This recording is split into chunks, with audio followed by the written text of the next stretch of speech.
wala na tayong pupuntahan dahil narating na natin yung pinakadulong kalsada ng Luzon. Welcome to San Vicente. Sa episode nating ito, mas lalo nating napatunayan na mas masarap nga talaga ang biyahe kesa sa mismong destinasyon. Di nga lang laging maayos at smooth ang daan dahil may pagkakataon talagang susubukin ang tatag natin upang pagdaanan yun mga ganitong sitwasyon. Time check is 6:30 AM. Ito yung matinding nasira, tinamaan ng mga sunod-sunod na bagyo. Grabe, parang biskwit na nadurog guys, nakakatakot. Ingat lang po tayo. Ito naman yung tulay na bumagsak dito lately, nakakatakot din, di ba? Imagine dumadaan tayo dito tapos magko-collapse to. Ito guys yung nasirang tulay dito sa Cagayan, yung Pigatan Bridge. Last October 6 lang po nangyari to. Sa YouTube ko lang nakikita to guys. Ngayon nakita na natin sa personal. Diyos ko, ampaw na yung ilalim. Nakakatakot. Pero tignan nyo naman yung view. Napakaganda ng view dito guys.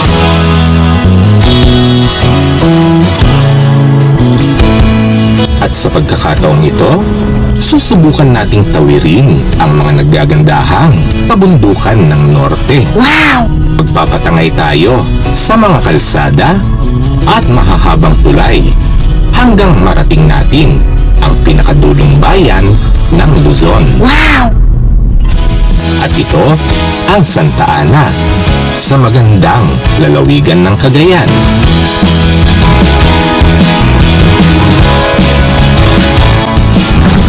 Dito pala sinasakay yung mga goods going to Isabela guys. Kasi nga ang probinsya ng Isabela halos kinain ng kabundukan. So para magdala ng mga goods bias. Kaya't kahit gaano man kahirap ang biyaheng ito, tuloy-tuloy lang po tayo. Dahil bawat liko dito, isang panibagong kwento. At sa bawat kilometro, panibagong karanasan na namang maibabahagi ko sa inyo.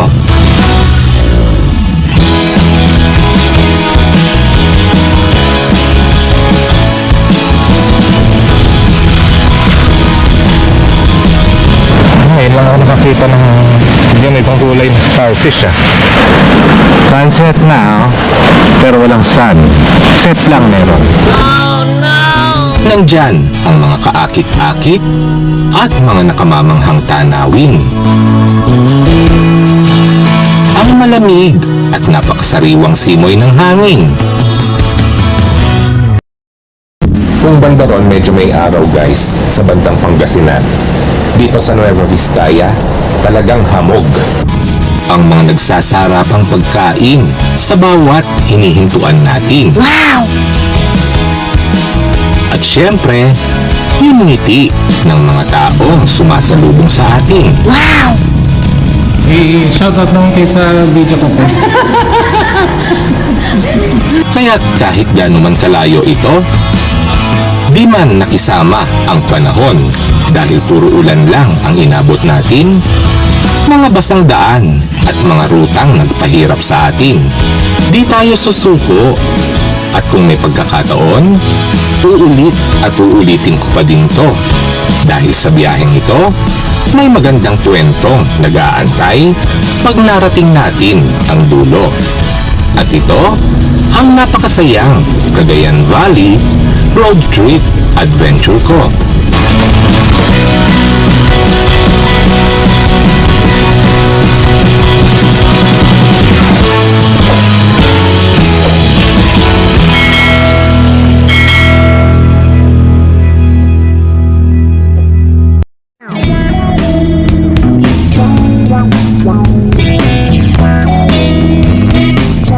Good morning guys, Happy New Year na po, and today is Friday and today we're going to Cagayan. Wow! Papasyalan natin guys yung Apari and Santa Ana, so stay tuned lang kayo for this episode of 2016 vlog. Medyo nalilito pa rin tayo kung magda-Dalton Pass tayo or Maliko, Pangasinan. Time check now is 3:30 AM, so nagpapatay tayo ng oras. para medyo maliwanag na pagdating natin doon. And nandito tayo sa favorite gas station natin dito sa NLEX. Ito yung Lakeshore, Petron Lakeshore, Mexico, Pampanga. So far, walang traffic ngayon sa NLEX, guys.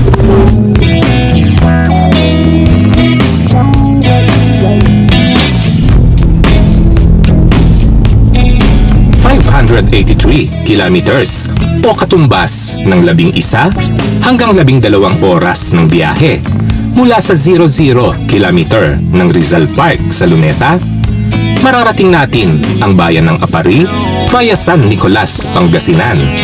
Ito ang Maliko Road o Villa Verde Trail. Maaari din tayo sa Old Diversion Road ng Dalton Pass ng Santa Fe.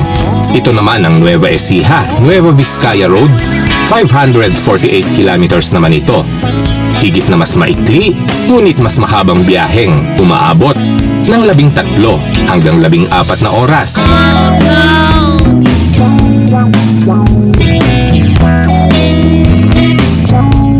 And until last minute guys, nakapag-decide na tayo.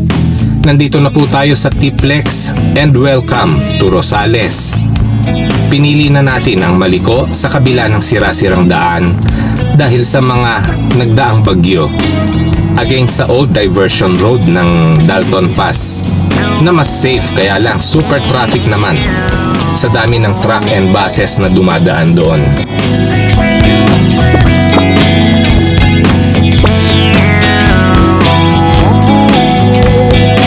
Ito, kabisado natin ang daan na to guys dahil madalas po tayo dito sa Rosales. Every time umuwi kami sa mga in-laws ko. Wow! Usually, kumakanan kami dyan going to Villasis all the way to San Carlos, Pangasinan. But this time, kakaliwa naman tayo going to San Nicolas.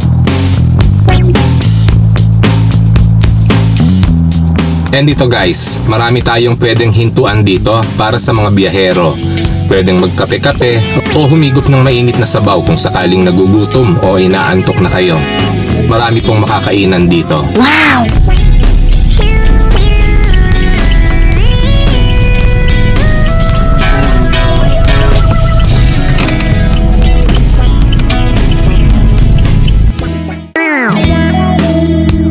Kilometers o katumbas ng 8 minuto mula dito hanggang sa original red arrow marker ng Maliko. Bago natin akyatin ito, magkarga muna tayo ng murang gas dito sa bayan ng Tayug. Ito ang GP Oil and G-Store. Good morning guys, and time check is 5:56 a.m. Andito tayo sa G-Store gasoline station and few kilometers from here, mararating na natin ang Maliko, San Nicolas, Pangasinan. Andito tayo ngayon sa Tayug. Sa kabila ng sobrang pagbabagal natin guys, medyo magliliwanag na para makita natin ng husto yung ganda ng Maliko. First time kasi natin. Anyway, stay tuned kayo and papunta tayo ngayon ng Cagayan. Wow! And nandito na nga tayo guys sa San Nicolas. Ito na yung huling bayan ng Pangasinan bago natin tuluyang marating ang lalawigan ng Nueva Vizcaya sa magandang rehiyon ng Cagayan Valley. And ilang minuto po mula rito, aakyat na po tayo. Wow! Touchdown, Maliko! Wow!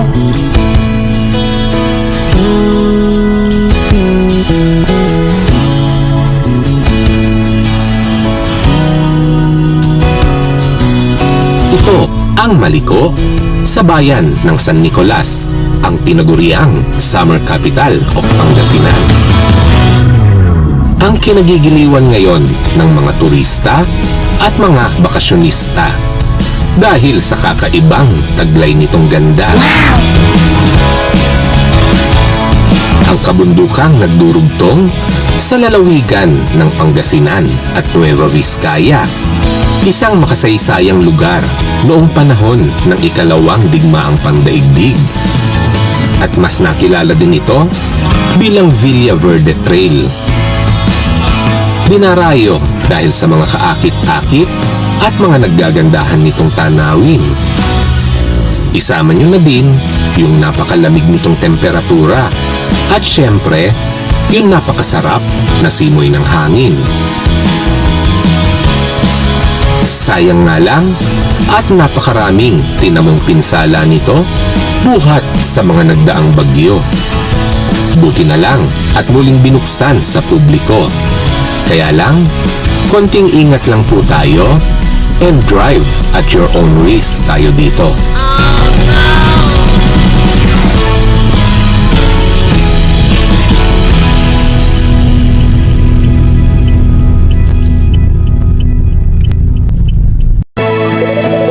Ang ganda ng Maliko. Nakaka-in-love. Yun guys, oh, parang may sea of clouds doon. And ayun naman yung kanilang view deck. Hi ka naman, nak. Oh no!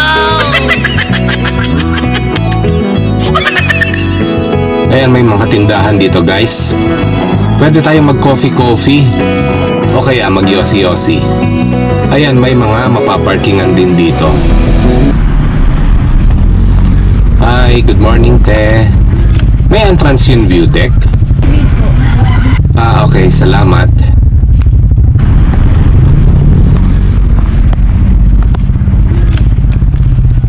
And today is Friday, pero ang daming rider ngayon dito, guys. Yung iba talagang dinadayo pa ito, pero tayo, napadaan lang po dito, di natin sinasadya. Oh no! Yan, be honest po. Bayad muna bago pumasok. 20 pesos per head. Good morning, boss. Anong pangalan nitong view deck na to? Anong pangalan nitong view deck?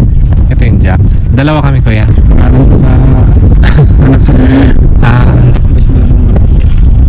Dadaanan na namin yung mga sira-sirang kalsada doon. Marami pa ba dito? Meron. Mga ilan pa? Ilan pa? Isa na lang. Ano mas malala? Yun nandun o yung dinaanan namin huli? Parehas lang. Lamig, no? Lamig dito.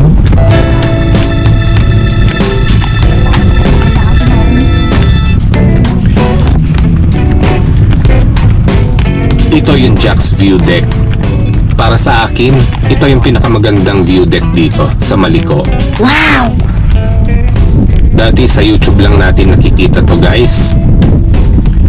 Ngayon, damang-dama na natin yung lamig.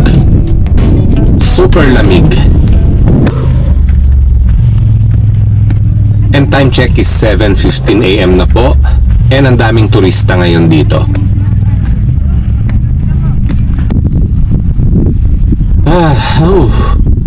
Oh my God. Ang ganda. Wow.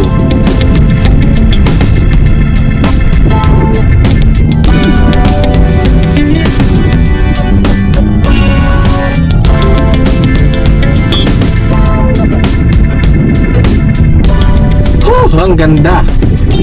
Ang ganda ng likha ng Diyos. Ang gaganda ng kabundukan, no? Anong kabundukan yan, nak? Oh no! Maliko. Yan yung part ng Caraballo Mountain Ranges. Hanggang sa rehiyon yan ng Cagayan Valley. Partikular dito sa lalawigan ng Nueva Vizcaya. Naku, mukhang malalaglag na to, guys, oh. Oh my God, mukhang delikado. 360, guys. Kahit saan ka lumingon, talagang lahat maganda. Wow! Ayun, napakaganda ng scenery dun, no? Umahalik na yung ulap sa mga kabundukan. Wow!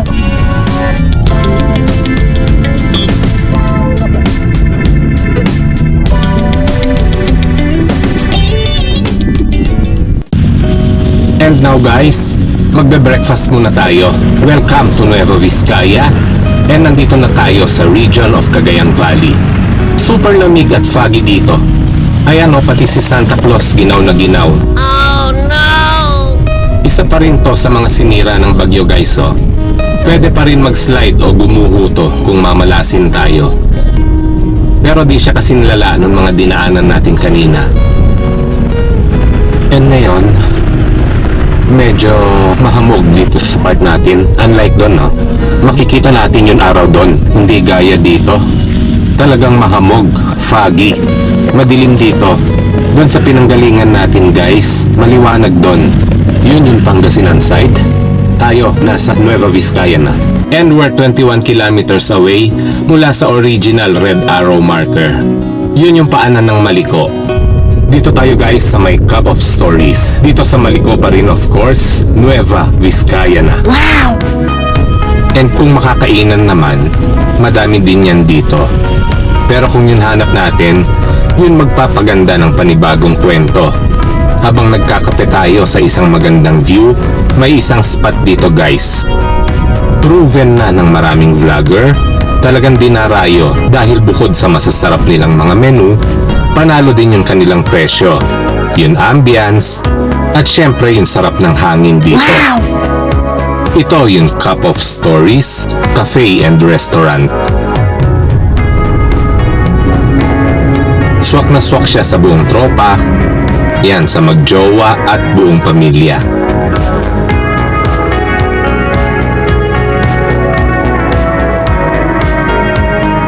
So far, reasonable naman yung price nila. From rice meals, lugaw, lomi, and miki.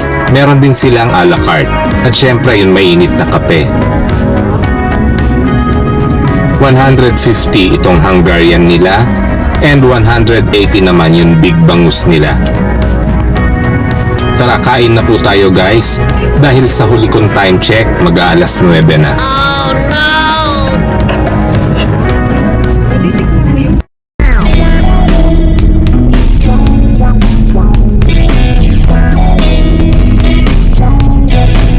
And katatapos nga lang natin mag-breakfast guys sa Cup of Stories. Ayan, nakababa na po tayo ng Maliko.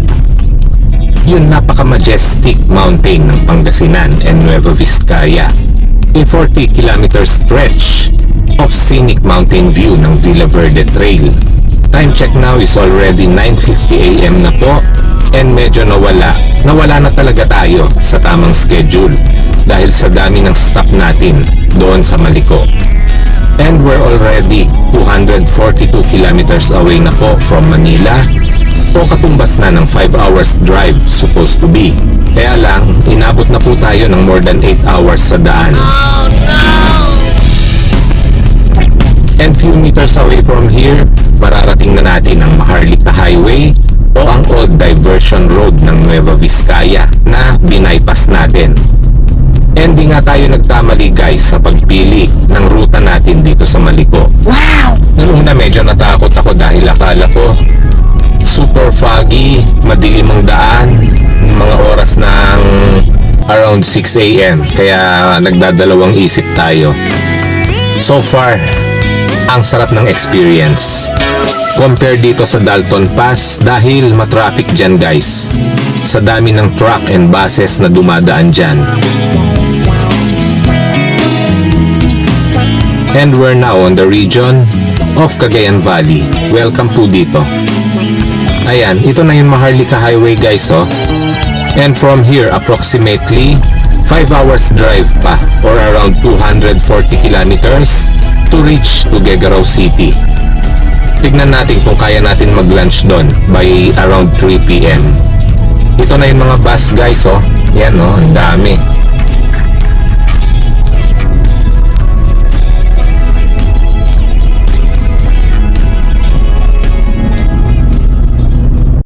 Ang dungis ng sasakyan natin guys oh. Natalsikan yan ng putik nung umovertake na pick up sa atin dun sa Maliko. Oh no! Haba ng binyahe natin guys. Mga more or less 4 na oras pa bago natin marating ang bayan ng Apari. Dito na tayo guys sa Cagayan Valley. And papunta tayo ngayon sa province ng Cagayan. Don't be mistaken ha, Cagayan Valley, yun region, while yung province naman na pupuntahan natin is Cagayan. Stay tuned lang kayo para maipasyal ko kayo sa dulong bahagi ng Cagayan. Tom goods na guys, and nandito tayo sa Cabanatuan Isabela para mag-lunch. And time check now is exactly 1:36 PM. Medyo nasira tayo sa schedule guys dahil more than 2 hours yung breakfast namin sa Maliko. Masyadong matagal yung serbisyo dahil maraming tao doon sa Cup of Stories. Buti na lang maganda yung place, maganda yung view. Kaya lang, super tagal naman. Gusto sana natin subukan yung Pansit Batil Patong. meron sa Tuguegarao nun guys, yung paglagpas natin ng Buntun Bridge. Kaya lang, 2 hours pa from here. 1:30 na po. Medyo gutom na tayo. Anyway, try natin dito sa Tom Goods. Dito lang po ito, just along the highway sa Cabanatuan, Isabela.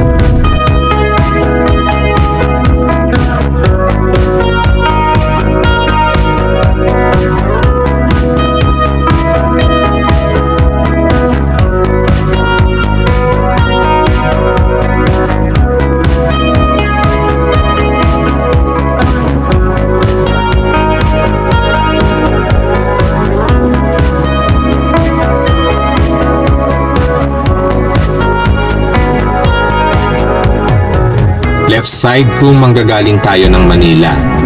Blazing Star Petroleum Gasoline Station.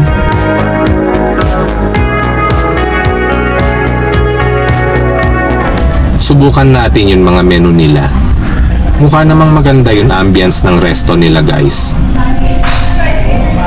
Malawak, malinis at maaliwalas dito. Ayan, tignan nyo, hanep yung ceiling design, di ba? Oh no! Check natin yung menu guys. Medyo maganda din yung reviews dito. Ayan, may pagka-halo-halo yung cuisine nila. Mga international and Filipino dishes. Andito yung kanilang mga dim sum and dumplings. Wow, may crock sisig at $3.95 only. Wow! So far reasonable naman guys. Ayan from beef, pork and chicken. Ito yung seafoods, vegetables and noodles. Madami-dami din tayong pagpipilian. Meron ding pika-pika. Anyway, tignan na lang natin later.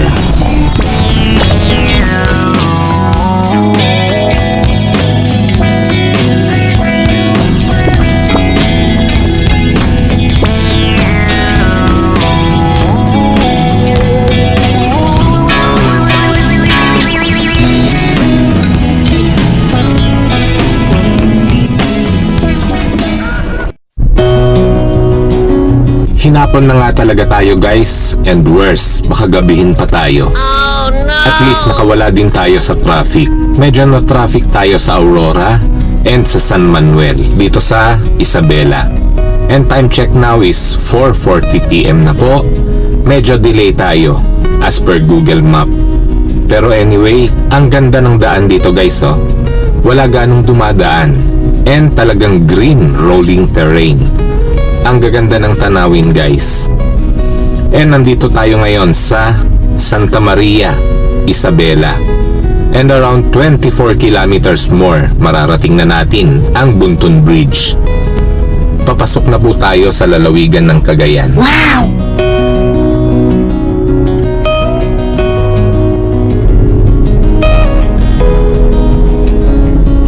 Ito na guys, welcome sa Tuguegarao City, ang kabisera ng Cagayan.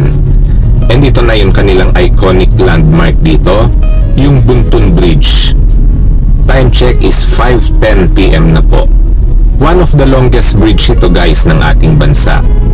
Around 1.36 kilometer. Ito yung pinakaunang longest bridge natin dito sa Pilipinas bago naglitawan yung iba pang mahahabang bridges. Ito yung nagdudugtong sa bayan ng Solana at Tuguegarao dito sa lalawigan ng Cagayan of course. And matatagpuan naman natin sa ilalim nito yung longest river naman ng ating bansa, ang Cagayan River. Nakakatakot, wag nga lang sanang bumagsak guys. Medyo nakakatroma na din kasi. Imagine year 2025 lang. 2 bridge na po ang bumagsak dito sa Cagayan Valley. Isa na yung dadaanan natin later sa bayan ng Alcala na nag-collapse last October lang po. Sana makita pa natin later. Kung aabutan pa natin yung maliwanag guys. Mukhang gagabihin na po kasi tayo at ma-traffic din dito sa Tuguegarao.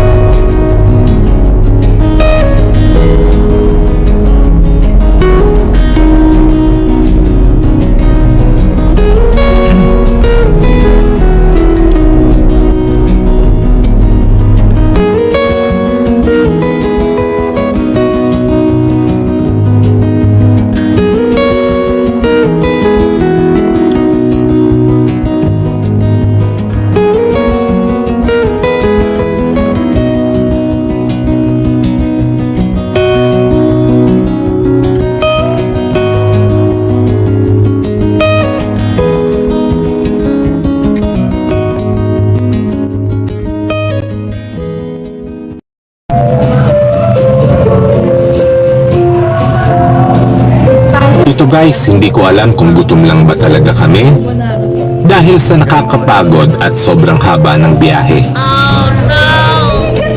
Di kasi ako makapaniwalang masyasyak ako sa presyo at sa lasa ng mga putahe nila dito. Di nga lang ganun kapresentable, pero sa quality, talagang napaka-affordable at napaka-yummy. Mula sa iba't ibang pasta, mga nagsasarapang pizza, hanggang sa pinakbet nila, super yumminess talaga. Anong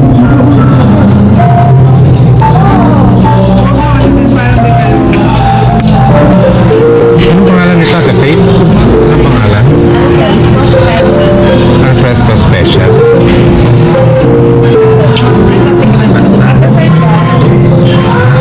Matatagpuan natin guys sa bayan ng Camalaniugan, dito pa rin sa Cagayan.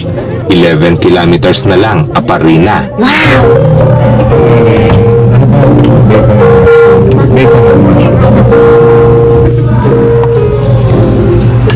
Ito yung Alfresco, Pizzeria and Bistro, Balay Isabel.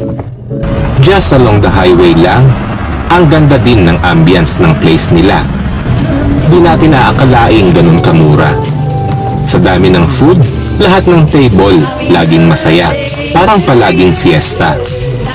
Kaya't masasabi kong perfect spot to. Kaya't dito na din kami nag-celebrate para sa birthday ng baby ko.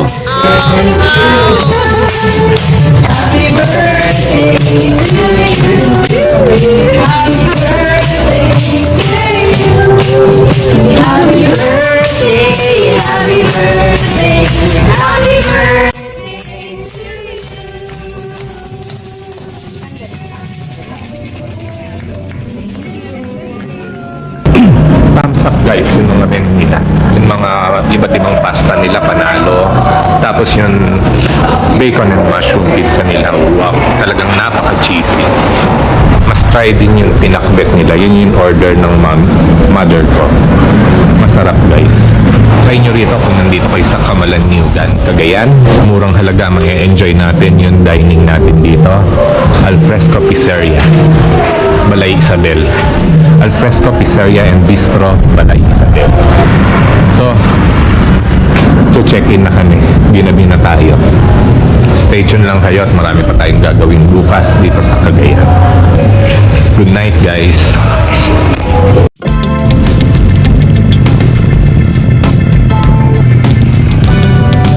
Finally, after natin maglaro ng husto, maghapon kahapon sa daan, muli na din nating nasilayan ang ganda ng munting bayan ng Apari. Grabe, na-miss ko talaga dito guys. May one-way scheme dito. Hindi na tayo nakapag-touchdown kagabi guys dahil gabi na rin tayo dumating. 9 PM na po tayo dumating dahil sa tagal natin sa daan. After 20 plus long years guys, hindi natin inaasahan makakabalik pa tayo ulit dito. Welcome to Apari, Cagayan. Hi po sa mga taga-Apari, Raymond 16 is here. Kumusta kayo? Merry Christmas and Happy New Year. And nandito tayo ngayon sa bayan ng Apari, dito sa probinsya ng Cagayan. Dito lumaki si Raymond 16 guys. Laking lola tayo. Kaya every summer, every time na matatapos yung school year, nandito tayo nung maliit ako. So after 20 plus long years, ngayon lang natin nabalikan. Kulay green-blue na yung kanilang arko. Dati kulay pula to guys. Hindi tayo makapagpalipad ng drone dahil maulan ngayon gawa ng shear line. Rainy Saturday morning ngayon. And nandito tayo sa aking mother's hometown. Dito ako nagpapakasyon nung maliit pa si grade 16. Ang cute to ng guys. Oh no! And nandito tayo ngayon sa Nico Royal Hotel. Perfect spot ito dahil malapit sa palengke, commercial areas, mga establishmento at mga makakainan dito sa Apari. Highly recommended to sa mga week Apari getaway nyo. So naka-avail kami ng 12 hours nila. Gabi na kami dumating na gabi guys. So check out na rin kami later. And we're going to Santa Ana, Cagayan.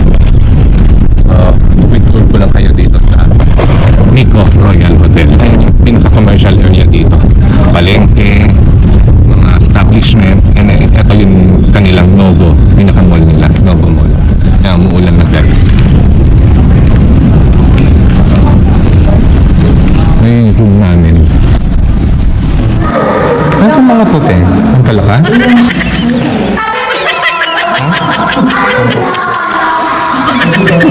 And bukod nga sa magandang location nito, napakamura lang din ng rate nila. Wow! Wala nga lang wow factor, walang 5-star feel, pero sa presyo, sa lawak, sa linis at serbisyo ng mga crew, 2 thumbs up tayo. Ito yung VIP deluxe nila eh. Ano pangalan nito? VIP family room. Yan, maayos naman yung toilet, malinis at mabango, goods na yan. Meron na din siyang towel rack, and naka-shower glass enclosure na po ito. Meron din siyang rain and telephone shower, of course, importante yon. Yung hot and cold. Yan, may maliit na facial mirror dito. Maliit na sink and lavatory. So far, nothing fancy, basta't komportable. Ayan, nakabiday na siya guys. And may soap holder pa. Talagang malinis and no smoking po tayo dito. Ito yung pinaka-closet niya. Rack type lang. Luggage rack and hanger rod. So, hotel standard, meron tayo ditong escape plan. And we are here guys. Tate? Magkano pa tayo? 3,500? Ano sir, pag 12 hours po, 2,500. Pag ano naman sir, pag 24 hours po, 3,600. 3,600, yeah. Ito yung 3,600 nila guys na VIP family room. Ayan. 2, 4, and 6. So, dito tanaw natin yung paligid ng Nico Royal. Yan, meron tayong mga night table, may mga wall lamp, so may mga toiletries dito, gaya ng toothbrush and toothpaste, shampoo, soap, may tissue. Yan. Kompleto yan. May maliit na TV, may mga robe hook. So, 3,600 guys. Na-avail namin to ng 2,500 since 12 hours lang kami and mag-check out na rin kami later. Air condition na siya. Actually, during December, hindi na kailangan nito dahil malamig dito guys. I-shoutout naman kayo sa video ko. Shout out from Canadian. Thank you.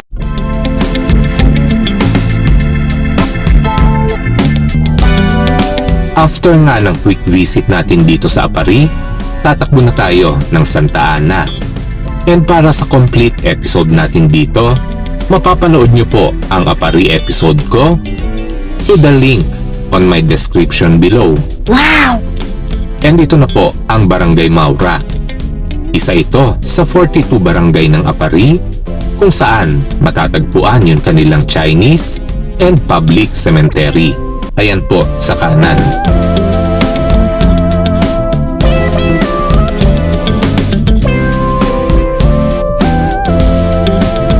And ngayon lang natin masusubukan itong road na ito.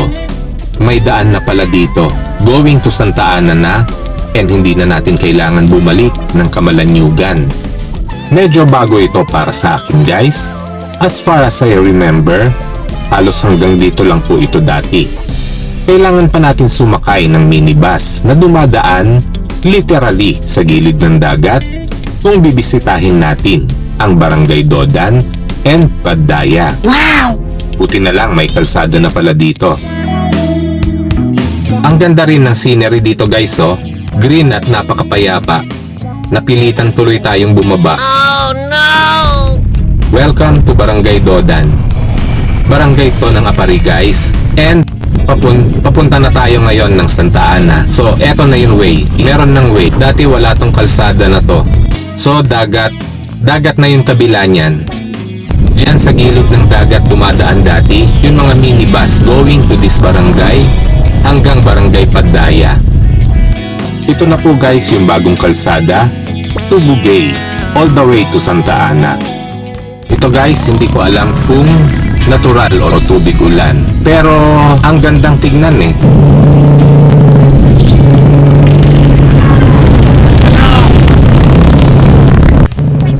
Sa mga nakakaalam, comment down below kayo kung ano to ha, natural o tubig ulan. Para siyang lagoon sa gilid ng kalsada guys. Hanggang doon pa siya eh oh. So, may mga greenery dito ang napakaganda. Wow! Sky, green, greenery, tapos water. Tubig ulan nga lang. And nakakita pa ulit tayo ng isa pang magandang scenery dito guys. Dito pa din to sa Barangay Dodan, kung saan pwedeng mag-picnic-picnic. Ayan guys, may mga cottages. And may mga kalabaw doon no. Napakasimple talaga ng buhay dito. Konting ganyan lang, masaya ka na. Eto yun maganda rito guys. Wala pang ganong establishment dito, kaya simpleng-simple yung buhay. Dito papasok tayo ngayon sa Amaleran, one of the scenic spot na matatagpuan dito sa barangay ng Dodan, sa munting bayan pa din ng Apari, dito sa Cagayan.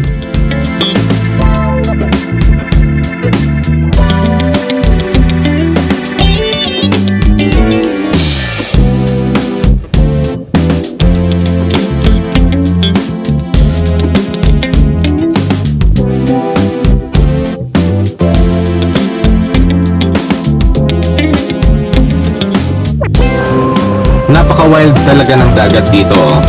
Grabe guys, ang lalaki talaga. Talagang bubugbugin tayo ng alon. And nandun tayo kanina. Andun yung kalsada kung saan tayo nakastop. So, eto yung mga cottage na nakikita natin.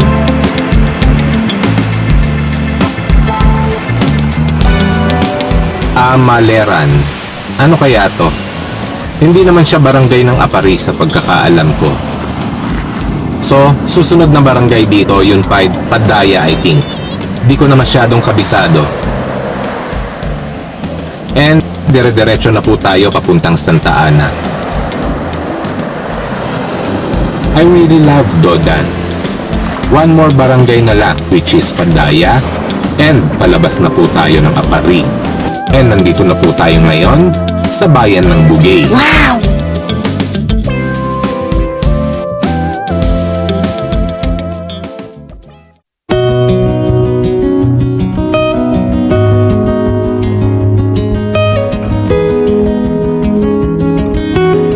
At kahit gaano man kahirap makakita ng mga establisimento sa dinadaanan natin dito, sinuwerte pa rin tayo na nakita natin ang perfect spot na coffee shop na ito.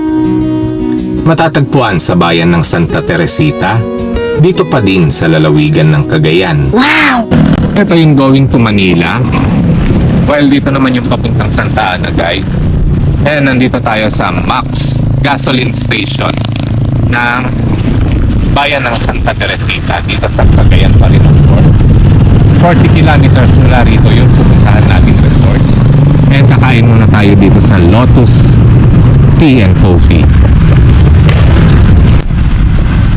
Yan yung presyo ng gasolina dito guys. Nila diesel, premium, and unleaded. And kakain tayo dito sa Lotus Coffee Shop. Lotus Tea and Coffee Shop. Tara, silipin natin yung loob guys. Time check is 1:30 PM na po. Napakatahimik din ang ambience dito. Ayan, may mga outdoor dining, walang katao-tao, and solong-solo natin yung area. Malawak ang parking, and napakadaming beverages nila dito. Maraming variety ng drinks dito. Yan. Mga coffee, cold coffee, espresso. May mga refresher sila, Lotus Freeze and Special. Tara silipin natin yung loob. Maliit lang talaga pero compact yung place. Malinis, maayos, maaliwalas at napaka-relaxing. Perfect para sa stopover ng mga pagod na turista. Wow! Around 10 to 15 ang capacity ng place nila. Napakadami din choices ng food na pagpipilian, from snack, pika-pika, ramen, hanggang sa full meals and dessert, kumpleto sila. Wow!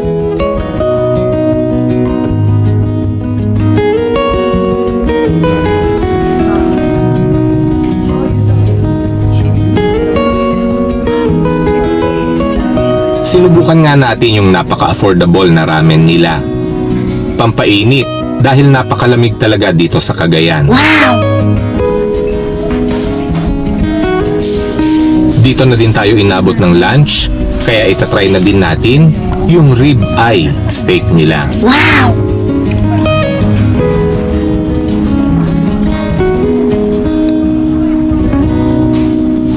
So, review naman tayo sa Lotus, guys.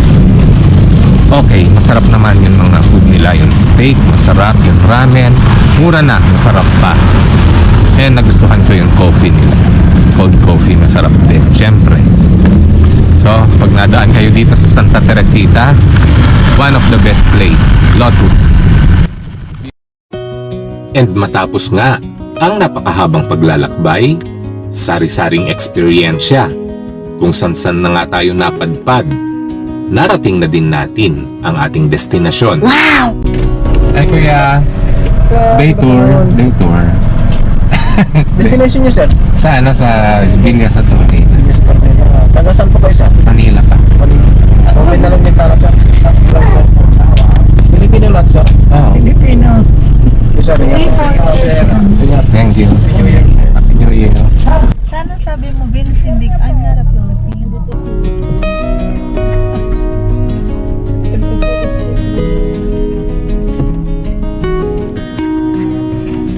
And after very long travel, guys, at last, welcome to Santa Ana, Cagayan. Tara, pasukin na natin. Ito yung Cagayan Special Economic Zone and Freeport. And kapansin-pansin nga guys, itong kanilang arko. Mukha silang gated municipality dahil may special economic zone sa loob ng bayang ito na kanilang pinapangalagaan at pinoprotektahan. May checkpoint para sa customs and immigration rules. May special permits para sa mga negosyo, investors at foreign visitor. Ipinatutupad din ang inspection para sa kontrol ng kalakalan, record ng mga sasakyan at bisitang pumapasok at lumalabas sa loob ng Santa Ana. Ayan, mukhang wrong timing. Mukhang uulanin lang tayo sa buong stay natin dito. Oh no! Anyway, enjoy na lang po tayo.